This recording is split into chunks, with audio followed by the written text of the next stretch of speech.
नमस्कार भक्तजनों। आज मैं शिव पुराण महात्म श्री रुद्र संहिता भाग प्रथम खंड के छठे अध्याय का वर्णन करूंगा। इस अध्याय में ब्रह्मा जी द्वारा शिव तत्व का वर्णन किया गया है। इस महात्म को सुनने से 88 श्रेष्ठ ब्राह्मणों को भोजन कराने जितना फल मिलता है। मनुष्य सब पापों से मुक्त हो जाता है। भगवान भोलेनाथ की कृपा उस पर सदैव बनी रहती है। अब मैं छठे अध्याय का वर्णन करता हूँ।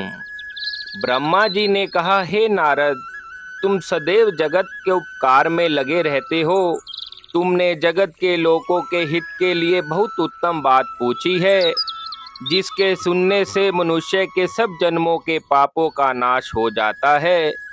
उस पर ब्रह्म शिव तत्व का वर्णन मैं तुम्हारे लिए कर रहा हूँ। शिव तत्व का स्वरूप बहुत ही सुंदर और अद्भुत है। जिस समय महाप्रलय आई थी, पूरा संसार नष्ट हो गया था तथा चारों ओर सिर्फ अंधकार ही अंधकार था। आकाश व ब्रह्मांड तारों व ग्रहों से रहित होकर अंधकार में डूब गए थे। सूर्य और चंद्रमा दिखाई देने बंद हो गए थे। सभी ग्रहों और नक्षत्रों का कहीं पता नहीं चल पा रहा था। दिन रात अग्नि जल कुछ भी नहीं था। प्रधान आकाश और अन्य तेज भी शून्य हो गए थे। शब्द, स्पर्श, गंध, रूप, रस का अभाव हो गया था। सत्य असत्य सब कुछ खत्म हो गया था। तब सिर्फ सत्य ही बचा था। उस तत्व को मुनिजन एवं योगी अपने हृदय के भीतर ही देखते हैं। वाणी, नाम, रूप, रंग आदि की वहां तक पहुंच नहीं है। उस पर ब्रह्मा के विषय में ज्ञान और अज्ञान से किए गए सुबोधन के द्वारा कुछ समय बाद अर्थात सृष्टि का समय आने पर एक से अनेक होने तक संकल्प का उदय हुआ। तब उन्होंने अपनी लीला से मूर्ति की रचना की। वह मूर्ति संपूर्ण ऐश्वर्य तथा गुणों से युक्त, संपन्न, सर्वज्ञानमयी एवं सब कुछ प्रदान करने वाली है। यही सदा शिव की मूर्ति है। सभी पंडित विद्वान इसी प्राचीन मूर्ति को ईश्वर कहते हैं। उसने अपने शरीर से स्वच्छ शरीर वाली एवं स्वरूप भूता शक्ति की रचना की। वही परम शक्ति प्राकृतिक गुणमयी और बुद्धि तत्व की जननी कहलाई। उसे शक्ति, अंबिका, प्राकृतिक, संपूर्ण लोकों की जननी, त्रिदेवों की माता, नित्य और मूल कारण भी कहते हैं। उसकी 8 भुजाओं एवं मुख की शोभा विचित्र है। उसके मुख के सामने चंद्रमा की कांति भी क्षीण हो जाती है। विभिन्न प्रकार के आभूषण एवं गतियां देवी को शोभा बढ़ाती हैं। वे अनेक प्रकार के अस्त्र और शस्त्र धारण किए हुए हैं। सदा शिव को सब मनुष्य परम पुरुष ईश्वर शिव शंभु और महेश्वर कहकर पुकारते हैं। उनके मस्तिष्क पर गंगा, भाल में चंद्रमा और मुख में 3 नेत्र शोभा पाते हैं। उनके 5 मुख हैं तथा 10 भुजाओं के स्वामी एवं त्रिशूलधारी हैं। वे अपने शरीर में भस्म लगाए हैं। उन्होंने शिवलोक नामक क्षेत्र का निर्माण किया।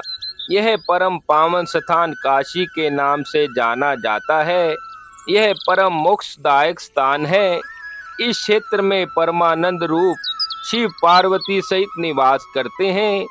शिव और शिवा ने प्रलय काल में भी उस स्थान को नहीं छोड़ा, इसलिए शिवजी ने इनका नाम आनंद वन रखा है। एक दिन आनंद वन में घूमते घूमते शिव शिवा के मन में किसी दूसरे पुरुष की रचना करने की इच्छा हुई। ऐसा सोचकर उन्होंने अपने वाम भाग के 10वें अंग पर अमृत मल दिया, जिससे एक सुंदर पुरुष प्रकट हुआ, जो शांत और सत्व गुणों से युक्त गंभीरता का अथाह सागर था। उसकी कांति इंद्र नीलमणि के समान श्याम थी।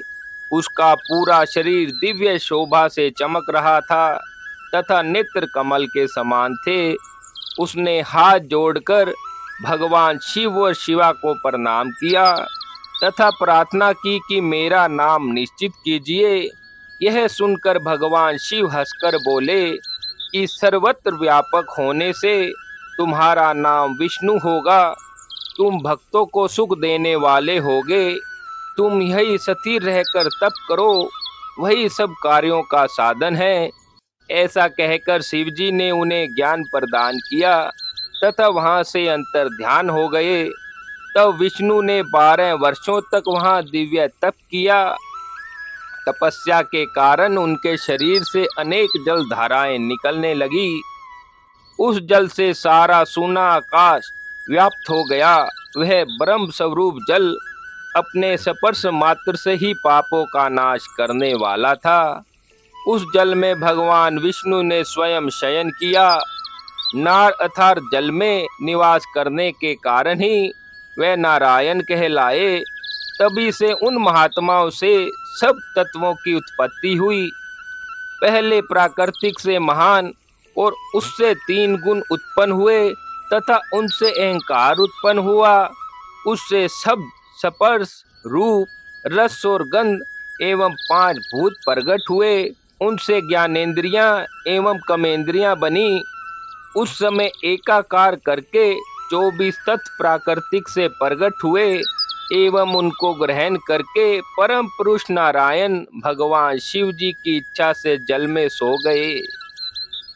इस प्रकार छठे अध्याय को आज पूर्ण किया जाता है। भक्तजनों, मेरे द्वारा प्रतिदिन दी जाने वाली जानकारी यदि आपको अच्छी लगे तो आप मेरे YouTube चैनल भक्ति मार्ग के कमेंट बॉक्स में जाकर ओम नमः शिवाय अवश्य लिखें। चैनल को लाइक व सब्सक्राइब करें, ज़्यादा से ज़्यादा शेयर करें। धन्यवाद।